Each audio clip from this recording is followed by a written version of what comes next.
Baraza la Taifa la Uhifadhi na Usimamizi wa Mazingira NEMKI imekuwa ikitekeleza mradi uliofadhiliwa na Sweden kupitia SIDA wa kujenga uelewa wa namna ya utekelezaji na usimamizi wa sheria ya mazingira nchini. Moja ya malengo ya mradi huo kwanza ni kutoa uelewa kwa wale ambao tunasimamia sheria hii, wadau wanaosimamia sheria hii, pamoja na miundombinu ya kutuwezesha usimamizi na utekelezaji wa sheria ya mazingira nchini. Moja ya miundombinu hiyo ni kuwa na maabara inayotembea ambayo inafanya tathmini ya athari katika mazingira yetu nchini. Mradi huu ulianza 2020 na unaenda tamati mwaka huu 2026 mwezi Juni, na moja ya matokeo makubwa kabisa na malengo nyeti ambayo yanaenda kuwezesha usimamizi wa sheria yetu ya mazingira nchini ni kuwa na usafiri huu ambao ndani yake kuna maabara. Tunawashukuru sana wenzetu wa Sweden na kupitia programu yake ya maendeleo ya SIDA kwa kuwezesha mradi huu. Gari hili lina thamani ya shilingi milioni 715, si ndio? Lina thamani ya shilingi milioni 715, lakini kama mnavyotambua baraza lina kanda 13 na ni matarajio yetu kwamba tutapata magari kama haya 12 zaidi ili kurahisisha huduma. Mradi huu umekuwa ni wa miaka mitatu na tumekuwa tukitekeleza shughuli mbalimbali, na moja ya shughuli leo ambayo sisi tunajivunia ni kuwa na maabara inayotembea. Maabara hii itatusaidia kama baraza katika kufanya chunguzi kwa wakati mwafaka. Tutatembea nchi nzima kuchukua sampuli na kuweza kupima, kupata matokeo yaliyo halisi kwa wakati huo huo. Tofauti na maabara ambazo ziko nyumbani au ofisini, mpaka ukachukue sampuli, usisafirishe na uweze kuleta hapa. Inachukua muda kuweza kufanya maamuzi.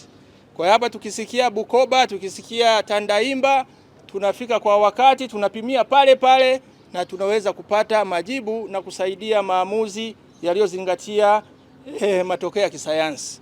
Kwa maabara yetu hii itakuwa pia ina drone ambapo inaweza ikachukua sampuli sehemu korofi hata zilizojificha. Tunaituma tu inaenda.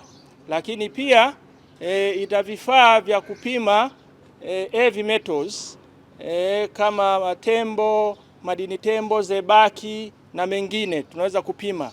Tunaweza kupima kelele, tunaweza kupima ubora wa maji, tunaweza kupima udongo. Kwa hiyo kila aina tunaweza kupima kutumia hii maabara yetu inayotembea. Kwa niaba ya serikali ya Sweden pamoja na ubalozi, nina heshima kubwa kwa nanyi leo kukabidhi rasmi ili gari. Nafikiri mengi yameongelewa na coordinator wa mradi, madhumuni na nia ya hili gari na kazi ya hili gari itakayofanya.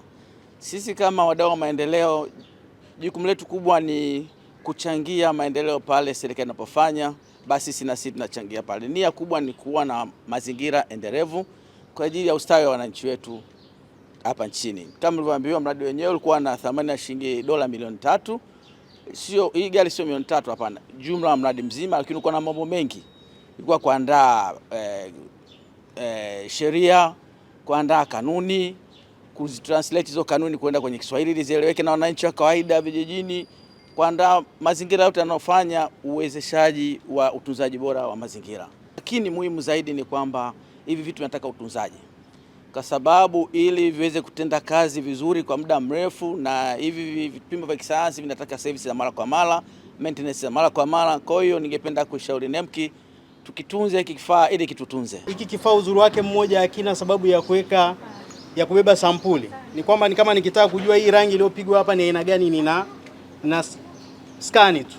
Kwa hiyo itaniambia content za hii rangi yote hapa. Kwa hiyo kifaa ni kizuri kwa ajili ya kudetermine kwamba kama kitu chochote ambacho tumeletewa labda kwa ajili ya disposal au chochote ambacho kimechafua sehemu, kwa unaweza kujua kwamba ni kemikali gani ambazo zimo ndani. Kuna kifaa hiki hapa ni kwa ajili ya kupima ubora wa hewa ambacho unaweza ukakifunga.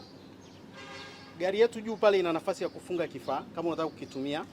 Kwa hiyo unakifunga pale juu kwa muda ambao unataka kupima ubora wa hali ya hewa, na hiki kifaa kina uwezo wa kuhamisha taarifa kutumia kwa njia ya internet. Kwa hiyo unaweza ukawa na software kwenye kompyuta yako ambayo iko maabara, na hii kifaa kama kiko Ilala au kiko Temeke au kiko Mwanza kikaweza kuhamisha hizo taarifa na ukazipata ukiwa hapa Dar es Salaam.